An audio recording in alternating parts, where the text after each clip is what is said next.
ભુજમાં ગુમ યુવાનની શોધખોળ દરમિયાન ચોંકાવનારો ખુલાસો। મોબાઈલ ઝૂંટવી લેતા 3 કિશોર સહિત 4 મિત્રે હત્યા કરી લાશ કૂવામાં ફેંકી દીધી હતી। 3 કિશોરને બાળ સંરક્ષણ કેન્દ્રમાં ખસેડાયા છે। એકના ગુરુવારે રિમાન્ડ મંગાશે।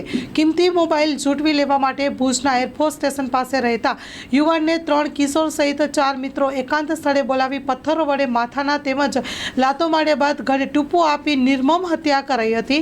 હત્યા બાદ મૃતદેહને આવવારું કૂવામાં ફેંકી દેવાતા મોબાઈલની લૂંટ ચલાવવાના મામલે પોલીસે 4 આરોપીને ઝડપી પુખ્ત વયના આરોપીને ગુરુવારે કોર્ટમાં રજૂ કરી રિમાન્ડની માંગણી કરવામાં આવશે। ભુજના એરફોર્સ સ્ટેશન પાસે રહેતા રાહુલ લખનભાઈ મોચી નામના 26 વર્ષના યુવાન પાસે રહેલો કિંમતી મોબાઈલ જોઈને તેના મિત્રને ઈર્ષા આવી હતી। તે મોબાઈલ મેળવી લેતા 3 વ્યક્તિઓ સાથે મળીને મોબાઈલ ઝૂંટવી લેવાનો પ્લાન તૈયાર કરી રાહુલે 1/8/2024ની રાત્રિના સમયમાં મહિલા આશ્રમની પાછળ આવેલા નાવડોની ઝાડીમાં મોકલાવ્યો હતો અને બાદમાં કાયદાના સંઘર્ષમાં આવેલા 3 કિશોરો અને નવાબ જાની નોડે નામના 4 શખ્સોને રાહુલ પાસે મોબાઈલની માંગણી કરતા રાહુલે મોબાઈલ આપવાનો ઇનકાર કર્યો હતો। 4 શખ્સોએ અગાઉ નક્કી કર્યા પ્રમાણે રાહુલ પર પથ્થરમારો કરી હુમલો કરી માથાના તેમજ છાતીના ભાગે ઈજાઓ પહોંચાડી હતી અને ગળા પર લાતોનો પ્રહાર કરી હત્યા કરવાનો ગળે ફાંસો આપી નિર્મમ હત્યા નિપજાવી હતી।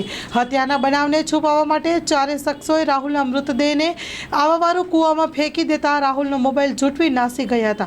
બીજી બાજુ રાહુલના 2-3 દિવસ ઘરે નહીં આવતા તેના પિતાએ લખનભાઈએ પોલીસમાં ગુમ નોંધ નોંધાવી હતી।